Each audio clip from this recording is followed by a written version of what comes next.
Hello and a warm welcome to the BBC Africa Debates from the Gambia. I am Umaru Fofana. And I'm Rebecca Kesby, and we're joined by a live audience and a distinguished panel here in the capital Banjul, almost 100 days into the new administration of President Adama Barrow after an historic victory in the polls. This hour we'll be asking, what next for the Gambia? A few months ago, holding this debate here would have been impossible. The 22 years of authoritarian rule by President Yahya Jammeh clamped down on free speech. But in December last year, Gambians voted for change. And since we have been here, it seems they've got that. Vibrant conversations taking place, including this one.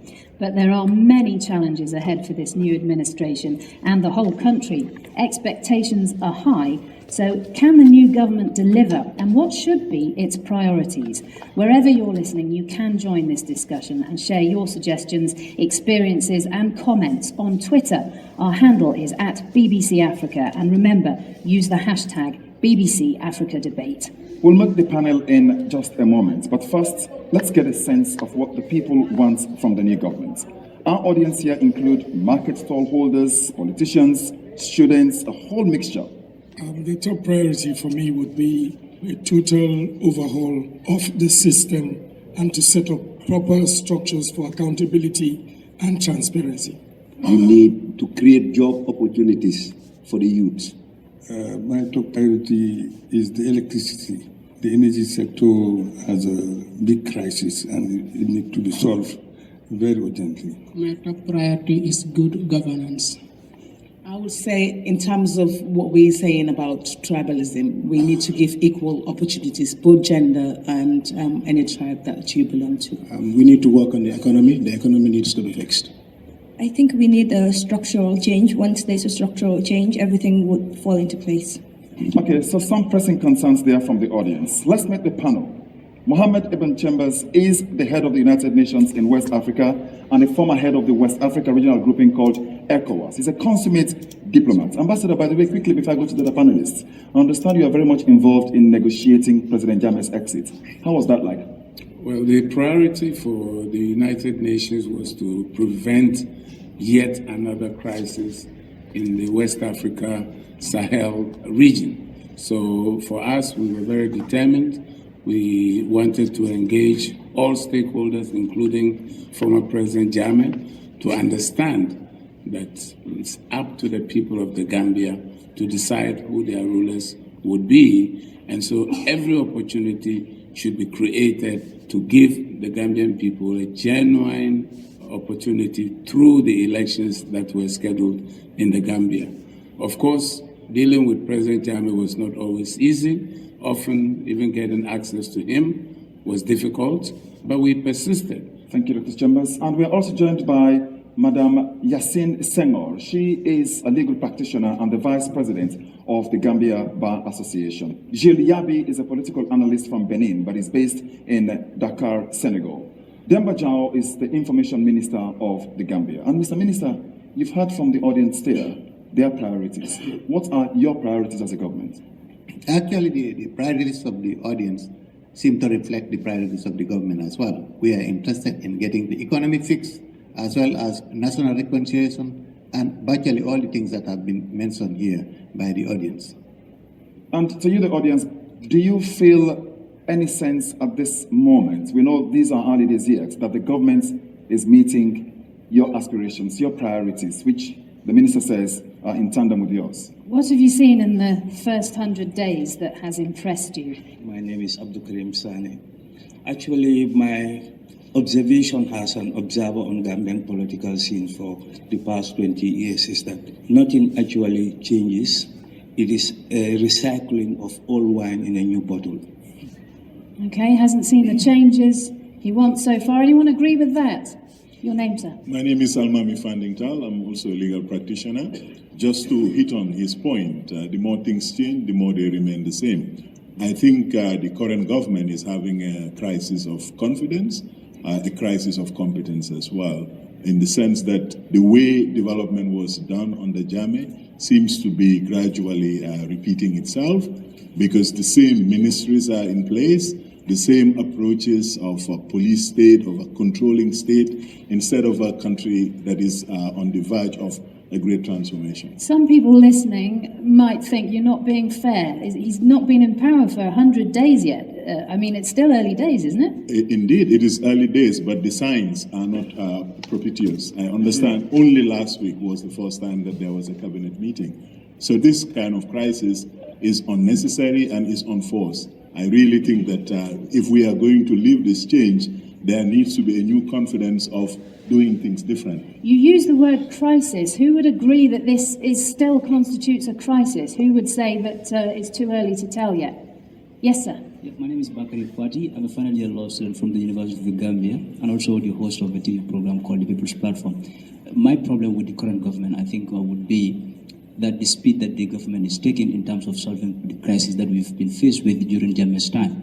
The speed is very slow, but I think now a Gambian can go to sleep and spend the whole night sleeping without even thinking that he will be picked up in the night. I think there's a significant progress. And of course, people can have some kind of platforms to express themselves. Okay.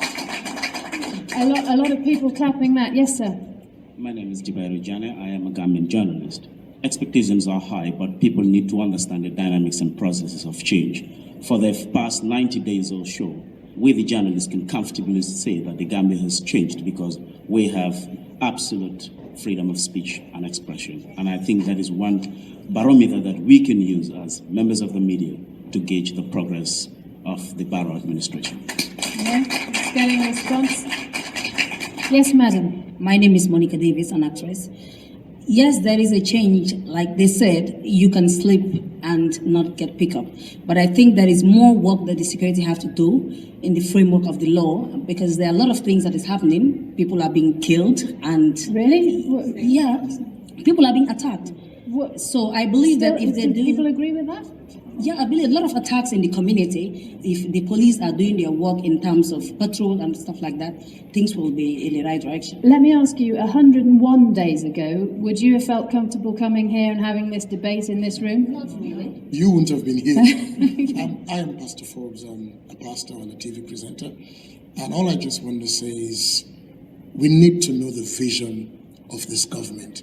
Without knowing this vision, we do not know where we are going. We want to hear President Adama Barrow articulate the vision of the new Gambia, and we'll come on board. But 101 days, I can't tell you what it is.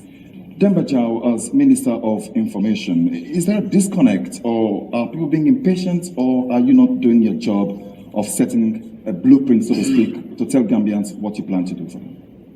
Well, I think it's an element of impatience as well as the very fact that people's expectations are very, very high. You can imagine the challenges that this government faces. I mean, they are quite enormous, and definitely 100 days is far from enough to actually judge the ability of the government and the capacity to deliver to the people. People definitely need to give the government some little bit of chance, because as it has been articulated by some people here, changes are definitely in the air, and we can see them quite clearly. All that the government needs is just a little bit of chance. I can assure you we're going to deliver. But you can understand, can't you, that you don't seem to be connecting with the people. You don't seem to be talking to them. They say there is no clear vision for your government, for this country. Yeah, as I said, the challenges are there. We are gradually surmounting them. You know, it takes time. This is a new regime, and there must be some teething problems, and they are definitely there. So these are all... Number one, number two, number three. Is there any clear order of what your preferences are? Yes, they are there. I can assure you we are discussing our priorities, and, you know, the challenges are there, but we'll definitely get there. What are they? Number one, do you see electricity, water supply, justice, reconciliation? Yes, reconciliation is one of the top priorities, because, as you know, there has been some tensions within the society, you know, because there's a sudden change of government, and definitely there are people on various parts of the aisle who need to be reconciled. We'll come to that later on, but in terms of delivering jobs, that was here during the elections. Young people were the key in bringing about that change. What plans have you for young Gambians? The plans are definitely there, and they are being articulated by the new government. You know, we are trying our level best to have our priorities right, and definitely is availability of jobs for the young people, because we are concerned about what's going on, particularly this backway syndrome, where young people are actually going in this risky journey trying to get to Europe, and a lot of them have died on the way, and we are very much concerned about that. And we know the only way we can actually address that is to give them the opportunity to be employed in the country here. That is one of the priorities of the regime, I can assure you. If you've just joined us, you're listening to the BBC Africa debate. We're in the Gambia, just ahead of the first 100 days in office of the new president. This country has gone through a dramatic change in the past few months, and we're asking people what their priorities are for their new government. And it's, I've got to say, there are lots of demands and very high expectations. Now, Jill Yabi, you are a political analyst, security analyst as well, particularly in West Africa. We know that Gambia was not fighting a civil war. Gambia is not like Sierra Leone. Gambia is not like Liberia. Gambia is not like South Sudan. So what do you think should be their priorities at this moment? I think it is true to recognize that the problem here is not actually to rebuild the country. The country has not been destroyed, and I think I saw more difficult situation in a number of countries of the region and of the continent.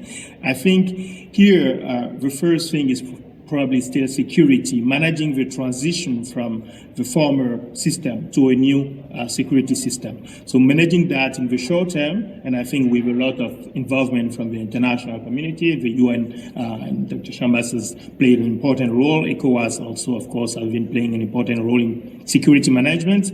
But I think that while managing the short-term transition in terms of security, you have also to prepare for a more mid-term and long-term security apparatus that will be able to safeguard the peace and stability of this country. Because it is important, of course, for the people, security, but it is also very important, especially for Gambia, because the economy of the country is so much dependent on tourism, for example. So you can't have a re-energized tourist industry without giving the sense that the situation is really stable and security is there.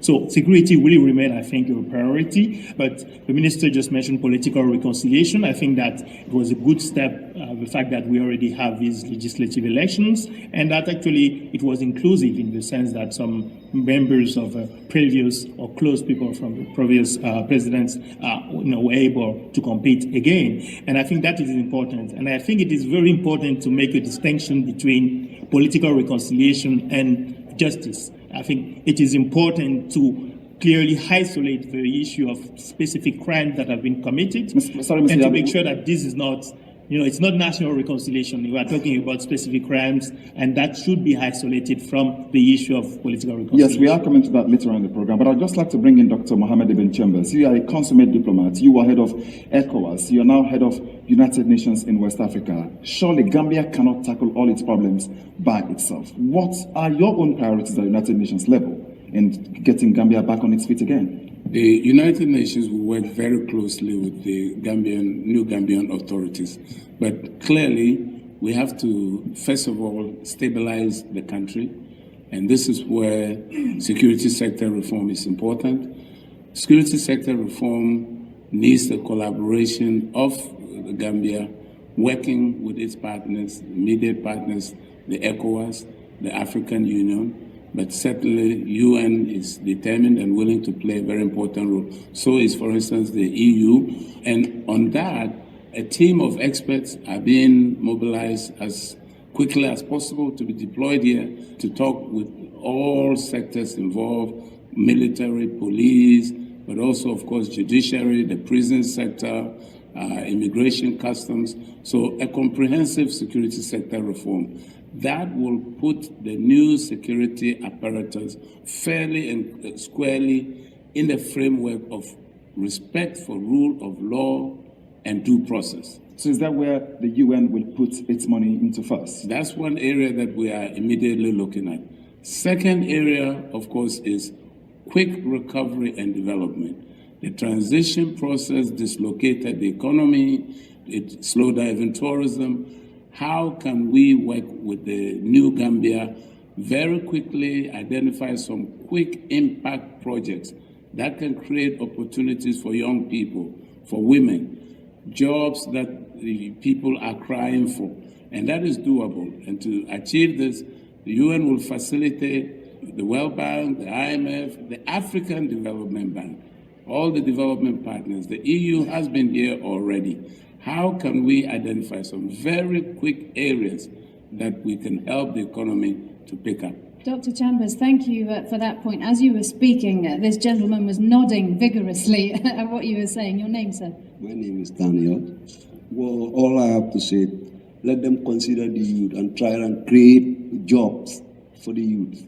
You were listening to the minister there speaking about this back way, this dangerous way through the Sahara Desert that young people are taking. I think you know people who have taken that route. Yeah. I have a brother who used the back way, which I always try to discourage him. At this moment, I don't know where he is. I don't hear from him. So I always discourage people using the back way. I don't like that way. Jobs and the economy. Yes, sir. Is this something that concerns you? Yeah, my name is Ismail Asa. I'm a student. My question to the Honorable Minister of Information, he talk about youth migration. If he had to launch a campaign against youth migration, what will be his key message that he want to put across? Minister, that question to you, sir. The first thing we should do is to reassure the young people of this country that the government is interested in creating employment for the young people. Because if the young people are convinced that employment would be available in the country, they would avoid taking the risky back way. I know it's a very tricky thing to put you on the spot, Mr. Minister, to expatiate on that, but do young people in the Gambia know when exactly they would start realizing the dividends of the scheme you talked about for youth? It would all depend actually on the way the communication is given out to the people. But I can assure you that in the government we are trying our level best to communicate to the people, to let them know that, definitely we mean changes. And in that process, we are going to reassure them that we will do everything possible within our limited capacity to ensure that they are given the things that they need in this country rather than taking the risky back way.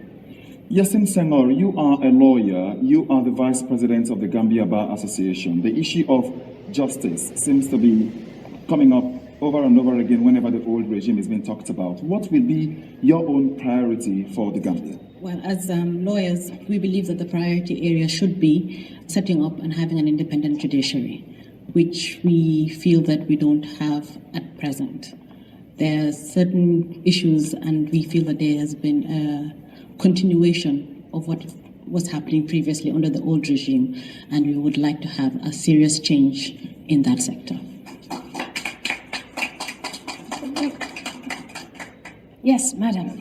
My name is Monica Njai. I'm the founder of the F-Woman. Mr. Minister, Communication and Information. If we're talking about New Gambia, and the new government and different government, we want the government to communicate, interact with the public. We want to know where you're heading, what you want to do.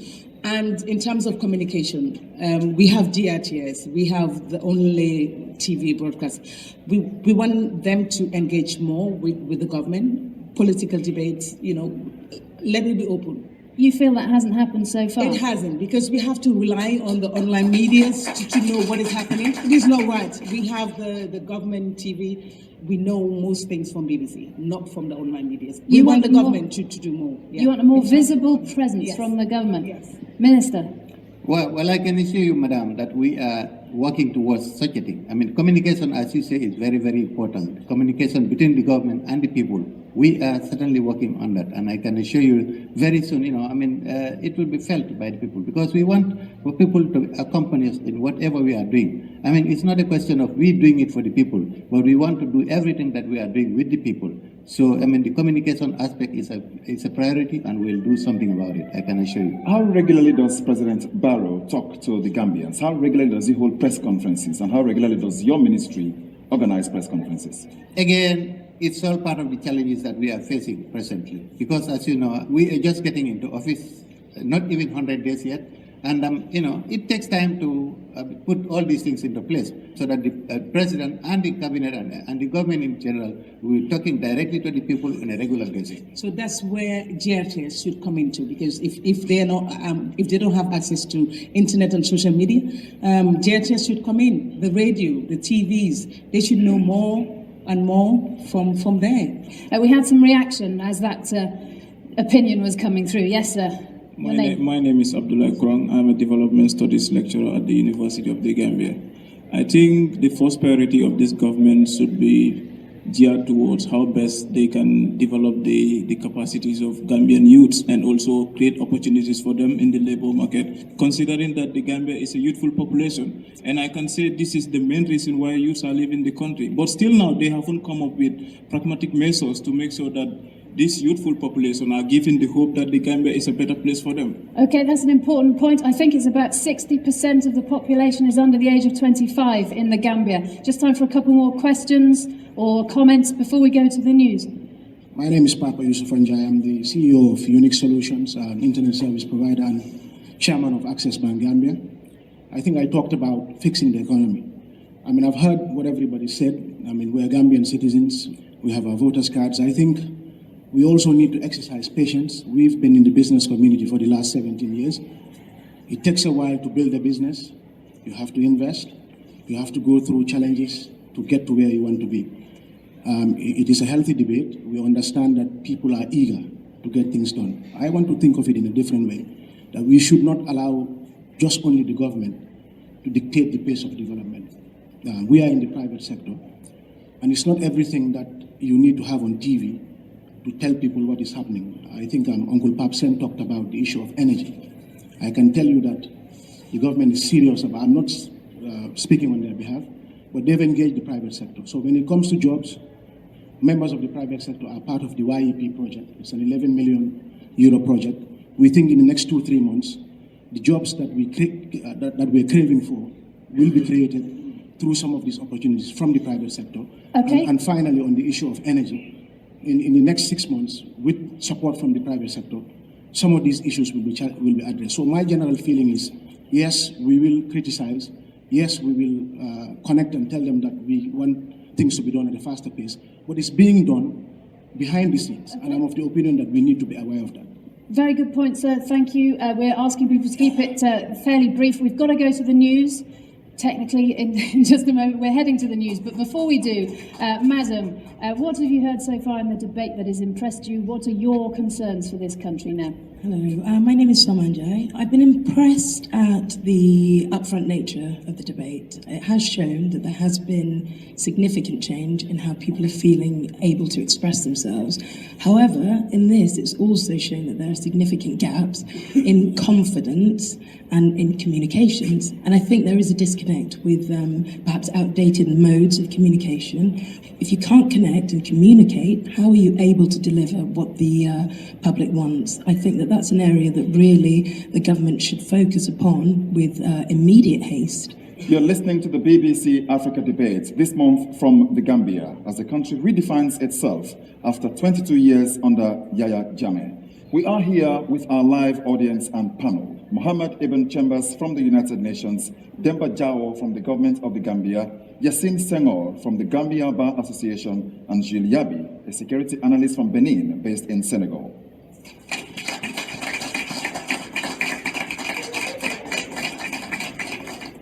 It's almost 100 days since President Barrow took office. I was here at the time, and I can tell you the situation was quite tense. Outgoing President Jammeh wouldn't leave. President-elect Barrow had been flown to Senegal, where he would later be sworn in. There was tension in the air. I could feel it, I could sense it. No one was quite sure how Jammeh would respond, given his past record of repression. And that's one of the biggest challenges now for the whole country, not just the government. How to deal with the past, the question of justice. How far should past crimes be punished? It's a delicate balance to get right, but one of the most famous examples of past crimes in this country is the killing of the Gambian journalist Dada Haidara. He was assassinated back in 2004, having been highly critical of the Jammeh regime, and his death was never investigated by the authorities. His son joins us here, Baba Haidara. Thank you so much for coming. There are many families that have been affected by crimes of the past, sir. Tell us a little bit more about your father. Okay, my name is Baba Haidara, representing the Haidara family. I just arrived yesterday after 13 years away. So you're a returnee to the country. Where have you been staying all this time? I've been in the UK with the rest of my family, my mom and my sister. And so do you see this change in the country as a chance now to get some sort of justice or find out what happened? Of course, we're expecting a lot, but it cannot be done in 101 days. But we still have faith in this new government. Like Mr. Jao, when I was little, he used to work with my dad, and they started this paper just to advocate for freedom of expression and to bring democracy so that people will know what is going on in their countries and everything. That's why he was killed. So he knows better than anyone what they wanted for this country, and that is democracy, freedom of speech. But after my dad, there were also others that had to deal with the same pain, the same loss. It's true, people are impatient. They want everything to be done, you know. It's only 101 days that this new government are starting to work with everything, you know. So I'm patient, but still we are watching them to see what they're going to do about justice and also how to help all those other families who lost people. But you also have to be responsible to what you say. You cannot just open your mouth saying everything. Thank you, sir. Does anyone else have personal experience of this nature that they would like to share? Abdul Karim Jami, one of April 10th and 11 victims. When you mentioned April 10th, the whole Gambia knows about it. We experienced a very, very horrible time during this, past regime. We are sought, we are students, we did a demonstration here and we are sought. Since then, we're fighting for justice, but still now nothing has been done. So this was a student demonstration in years gone by that was fired upon, I think, by the authorities? Yes. Even 16 of our colleagues were shot dead. And we, the survivors, I can say we are fortunate, but we are expecting a lot from the new government. Sir, your first priorities for this new government, what do you want to see? My name is Yusuf Abai, one of the students victims, April 10 and 11 students. So my first priority is I want the government to tell us where can we find our medical health. That's first, so our medical health is better first. medical health. Yeah, better and medical do you mind health. me mentioning you're here in a wheelchair, sir, so this is a concern for you? Yeah, this is a very concern for me. And then we need justice. Hi, my name is Kabir Dabo. I've been living in the UK for the past 11 years. And my main intention of coming to this country is to make sure my people like this guy and Yusuf Ambai have the justice they deserve. And I'm patient with the government, like many others here. But when it comes to justice, ministers and bar association keep on saying reconciliation, forgetting about the truth. I think the truth is very important. We need to know the truth first. These people affected needs to know, and then we can reconcile. We're not going to be reconciling with criminals, even though we have them in our midst, just like the bar association people have said. We still need clearing up. We know some of them are here with us right now. All right. We need to clear them up because we don't want anything for the past. Yasin Senghor, Vice President of the Bar Association. What's your take? Prosecution, truth and reconciliation, what exactly are you asking for? The position of the bar is to support the government in seeking out truth and justice for the victims of the former regime. We've been told that the plan for the government is to have a Truth and Reconciliation Commission. We have not made any decisive pronouncements on whether that is the way forward, but we believe that there should be some consideration to the plight of victims. And so as an association, we've taken it upon ourselves to actually set up a human rights committee, which would be an interface for victims to actually liaise with us, to tell us what their needs are, what their requirements are, how they want the government to proceed going forward with respect to the issues which happened in the past, and then have a victim-led decision-making process as to how to actually seek justice. I was coming to that, how to seek justice. Does that presuppose prosecution? I believe that there has to be some element of prosecution. Will it be feasible to prosecute each and every person who has committed an atrocity in the former regime? Maybe not. There are some challenges with respect to that. But I believe that with whatever process that we go through, victims need answers. And whatever process that we go through should provide the victims and family members of victims with answers. Would you suggest that former President Jammeh be indicted?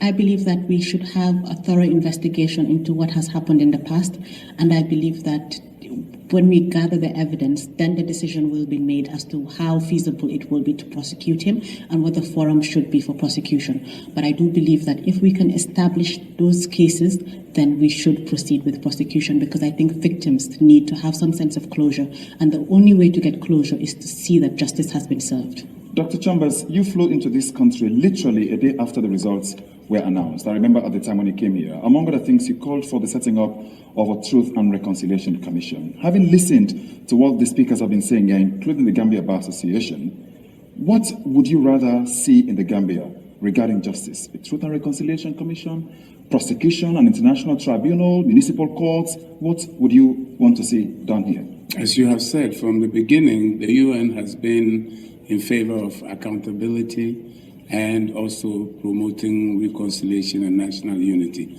Fortunately, this debate is taking place against a background where on the African continent, we have now tremendous experiences of this issue of truth, reconciliation. And it's my understanding that the new government has already put in place a team of experts whom they have asked to go to 2 countries in particular, Sierra Leone and South Africa. So already they are trying to see how they can learn from experiences of other countries. We can mention many. There's Rwanda. Horrible things have happened in this country, but I'm sorry, other countries have experienced even worse. And yet they've been able to move forward. Today, Rwanda is cited as an example in many places. South Africa itself. I cringe when I hear, oh, there are some people here, let's just get rid of them. I mean, that's dangerous. We must help this country to heal. I heard the son of Idra give a very touching account of what happened. Of course, I mean, this is a live person talking about his experience. But at the same time, we must understand that the new Gambia, and you said it also, the new Gambia we want to see is one based on the Constitution, the laws, rule of law, and due process. And where possible, help Gambians to learn to heal wounds and to move on. Otherwise, there's a danger you can be stuck in the past and just endlessly go at each other. I don't think that's what we want to see in this country. If you've just joined us, you are listening to the BBC Africa debate. This month, we are from the Gambia. You can join the debate on Twitter using the hashtag BBC Africa debate. We are looking at one of the delicate issues this country now faces, and that is the issue of justice and how this country can come to terms with some of the worst elements of its past, and we're hearing from people who have been victims of this. So you were talking about your father. Your response to what you've heard here? She was saying about truth and reconciliation, but not to forget also prosecution. Come on, these guys, they were, some of them, not all of them, but they were doing their thing for ages, and they hurt a lot of people. So we cannot let them go like that. It's true what Mr. Chambers said also. We have to be careful also to do it according to law. That will happen, but we cannot hold these people responsible and the others let them go. No, he wasn't alone all these 22 years.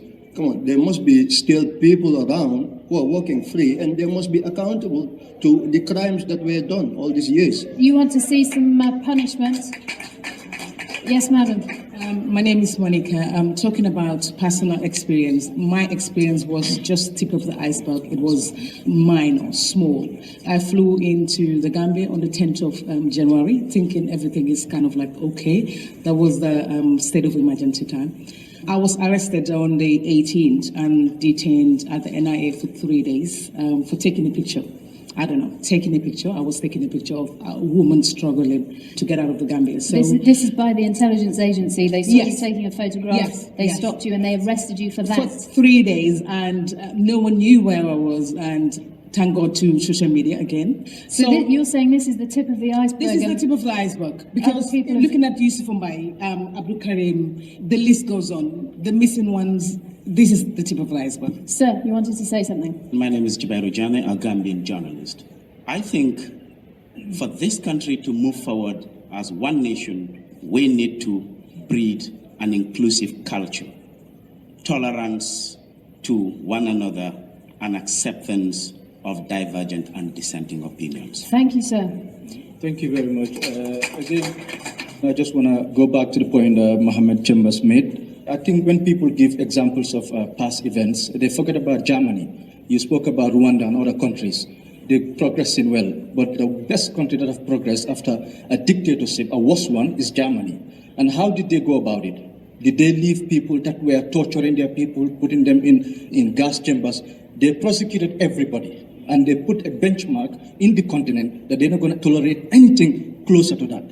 So I think Ibn Chambers, if it was up to United Nations, Yahya Jammeh will still be here. Thanks to ECOWAS that Yahya Jammeh was taken out. Ibn Chambers have been coming to this country for we are not how we see it in the Gambia, especially those in the diaspora. That's a strong argument. So we are thanking ECOWAS and not United Nations as a whole. They've been promoting Yahya Jammeh for a very long time. We can deal with our issue, and how Gambians want their issues to be dealt with is to make sure that we prosecute everybody that have been taking advantage of innocent Gambians. Okay, our lives are important, they matter. It's a popular point of view there. Dr. Chambers, your response? Well, from the reaction of the crowd, I doubt that it was a popular view. I think our friend has been living in the UK for far too long. I'm not going to get into a monologue with the gentleman, but I think the Gambian people know how this whole transition proceeded and who played what role. I'm not here to talk about my role. I'm not here to talk about sing the praises of the UN. So, all right. Yeah. Okay. Yasin Senghor, are you concerned that the longer justice takes to be dispensed here, the more difficult it will be? What are you doing in terms of evidence collection? I believe that we shouldn't try and rush justice. I believe that we should take our time, investigate what has happened previously, and actually do it properly. If we rush it, the likelihood is that we will not do it in the correct way. What we have learned in New Gambia is that we want due process. So in the same way that we want victims to get redress, we also want those who are going to be accused of those crimes to be able to have proper justice as well. I believe that giving it a few months will not make any difference in the evidence collection, because you have to remember that some of these crimes have happened 10, 20, 15 years ago. The evidence is still there and it can still be gathered. I just think that we need to have a system and have a systematic way of dealing with the evidence gathering and dealing with these situations rather than basing it solely on emotion. Are you concerned that some of those who might be needed for trial could just escape? Some have escaped, but unfortunately, we have a world that has shown that even 20 years down the line, and the Hussein Habri case is a prime example of that, that justice can be obtained even 20 years down the line. So I don't believe that everything has to be done in the next 12 months or 5 years or 10 years. We will be able to get justice for all the victims. Some of it will take time. Some of these things happened a long time ago. The evidence gathering is not going to be so easy to put together. But what we need to do is to take the steps towards the right direction, to get the crimes investigated, to prosecute where we can prosecute immediately, and to continue to pursue those that are not within reach. You're with the BBC Africa debate from the BBC World Service. We're discussing the issue of justice in the Gambia and some reaction from the audience here or to those ideas from the panel. Yeah, my name is Killer Ace, rapper/activist. And there's one thing I wanted to talk about when it comes to the truth and reconciliation thingy. The question that I want to throw out there is, how deep do we want to go? Because Jammeh was only 40% of the problem. The other 60% was Gambians. If we go deep, we might come to find out that our own neighbor was probably one of the people who informed on his own neighbor, leading to the arrest of that particular person or torture. Example, when Yahya Jammeh banned football in one particular village, it was the village alcalos who were actually reporting on those youth saying that they were playing football, leading to them being arrested. So how deep do we want to go? That's a really important question, isn't it? Because when you start stirring things up, is there a danger that you could resurface more trouble and all sorts of tension? Sir, your name. Thank you, Nyang Jai. Gambians have successfully managed a regime change, but we haven't done a good job managing a systems change. A systems change is being able to change the processes of the past, which brought most of the ailments that we've been through. So in terms of justice, peace is just not the absence of war, but for me, peace is just the presence of justice. And justice is just not solving retributive issues like people paying for crimes. But the social contract of this country, I think, faltered. That's why tribalism has taken root. So making sure that what happened in the past doesn't happen in the future, we need to address our social contract. And it can be done through civic education. Because Gambians, as I see it today, we have a serious problem. We live in a country, but we live in clusters. And these clusters need to be broken so that the one entity we used to know as Gambia can't. Thank you.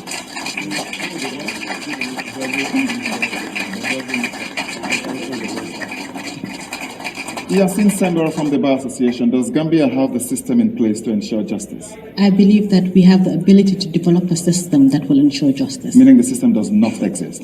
We cannot be blind to the fact that there are challenges within the judicial sector. And these are challenges that we have to address if we want to be able to give justice to the victims and justice to Gambians as a whole.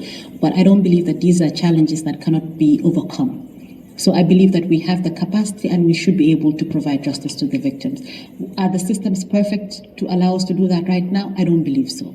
If I may come in here, yes, this happens to be one of the areas that the United Nations, working with other partners, want to come in to work in a judicial sector reform. Because given the scale of the violations that you hear people talking about, it is evident that the system at this point is stressed. And it's a system that is just in transition. You need to work with the new authorities to build the capacities of the judicial sector institutions.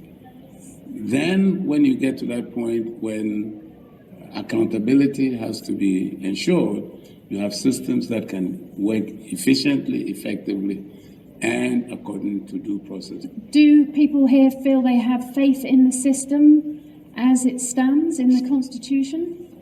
Yes, sir. My name is Suma W. Jadama. I am a journalist and at the same time a student. We have both a moral and civic responsibility in helping the system to at least execute its function, to a level that we are all yearning for. So patience here is very important. Yes, sir. My name is Musaba. I'm a school teacher and a blogger. I will agree with what the gentleman said. We need to involve the ordinary man. So and woman. the ordinary man. Like we have to have pressure groups. In addition to the checks and institutions that check the reforms, we have to have ordinary people who form pressure groups to make sure that the laws are followed. Yes, sir. You wanted to say something. I just want to start, first of all, Pastor Forbes. Saying thank you, Dr. Chambers. I think the greater bulk of us know you did a lot to give us what we have. So I want to go and look at it. Secondly, in piggybacking on what Nyang said and the gentleman behind, we can get involved, but people lose their zeal if they keep telling you that a particular appointment is above an age that's written in the Constitution, and we seem to think you don't listen. People lose their zeal when they ask questions and they don't seem to have answers. People lose their zeal when they think the National Assembly should be more inclusive, especially in the nominated members, and it seems to be one-sided. So you engage, and then you give up and maybe use the back way. So are you talking about communication again between the government and the people? I think the top-bottom approach is totally absent. The Honorable Minister is doing well, but his answers appear to tell us that the information is not there. And so the government has to communicate to us, so we communicate back. It's going to be a cycle and a tandem, and we can do a bottom-top approach. We did that to put them in power. Now they must reciprocate to us. Well, thank you very much. You're listening to the BBC Africa Debates coming to you from the Gambia, where we are looking at what next for this country and how should it be rebuilt. So we would like to get reaction from the panelists regarding what the audience have said so far. Jill, there's been a very interesting contribution there by people who feel that there's some disconnect And in some countries, disconnect between the leaders and the people has led to very dire consequences. Yes, I think I want just to approve what has been said about the need for continuous citizen engagement and mobilization. I think that is a really key. It is necessary here in the Gambia, but it is what also made important changes in many countries on the continent is to have citizens. They do not need actually to be organized in civil society organization. You need people who understand that they have the right to question. They have the right to question the government. They have the right to ask for accountability and to push for better governance. And I think a key thing is that electoral democracy, the fact that you choose a president, for example, in itself does not provide any guarantee for good governance. And I think if we continue to think that just we elect a president and then we wait for him to deliver, there are a lot of reasons why we can expect to be disappointed at the end. So this need for continuous mobilization of the society, I think, is extremely important. But I would like also to comment on one thing. Actually, it was the topic of the first part of the debate, but I think it is so important when so many people mention job for youth as being the most important priority. It is true, but it is true for actually all the countries on the continent. There is no recipe for job creation, and that is an extremely difficult thing for any government in Africa and actually beyond the continent. So that's why it is so important for the government to communicate, to manage the expectation of the people, and to make sure that they do understand that the first thing that can be done in terms of the economy is not structural change, is to at least develop the sectors that are already existing. And then you work on structural transformation when you are able also to develop the capacity of the people through education, through professional training system. And that is not going to provide any immediate solution to the problem that the youth face here. Unfortunate administration. But in many countries, we don't have that. Thank you very much. Mr. Demba Jao, you are the government's mouthpiece. You are the Minister of Information. What will be your number one priority as far as the government is concerned? I agree with the previous speakers. It is extremely difficult to pinpoint a particular problem and say this is number one priority, because there are so many problems and we need to tackle all of them almost at the same time. But I also agree with the consensus from the audience that communication is extremely important. The government talking to the people and the people talking to the government. We need to improve on that. And I can assure this audience here that we are going to work on that immediately, because the consensus is quite clear from everybody here that we need to tackle that particular issue. And if the communication is perfect, we can talk to the people directly and the people talk to us, then we can be able to tackle the problems jointly rather than us trying to impose solutions on the people. We are coming to the end of this impassioned debate, but just a couple of moments for some reflections, very short ones from the audience. This country is at a moment in history, and we'd like to know, do you feel hopeful for the future of this country or fearful? Who feels optimistic about what may happen next in the Gambia? Yes, my name is Ismail Asise, political science lecturer at the University of the Gambia. In the short term, I'm not optimistic, but in the long term, I might be optimistic because I know the capacity is there. I think the government, through the information minister, it seems like they don't even know the priorities. And I think the key priority now is to get the capacity needed to identify those priorities. We're not being impatient. We cannot sit quiet and see things that we don't understand. So we have to give them pointers. That is very important. So it's not about being impatient. It's just that we're not complaining. We're telling you that do things rightly. But you're broadly optimistic. That's the key. Broadly optimistic. Madam, a few closing thoughts. Optimism or fearful? Absolutely. I'm optimistic. We've been through a lot and we've come through it in a very, very unique way. The infrastructure hasn't been destroyed. It's simply that we need to galvanize our political will, both as politicians and as citizens. And until we learn to communicate, we're basically going to have the stalemate that we have now. But you're at a moment in history where you think people could rise to the occasion. Absolutely. I think we're at a cusp and that we really can do this. And there we must end this edition of the BBC Africa Debate from the Gambia. You've been a great audience and panel. And just to remind you that you can listen again to this programme and any past editions that you may have missed, just Google bbcafrica.com and search for the Africa Debate. But from me, Rebecca Kesby. And from me, Umaru Fofana, goodbye, thank you, Barka Bake, Jerajaf, Jaram. Bye-bye.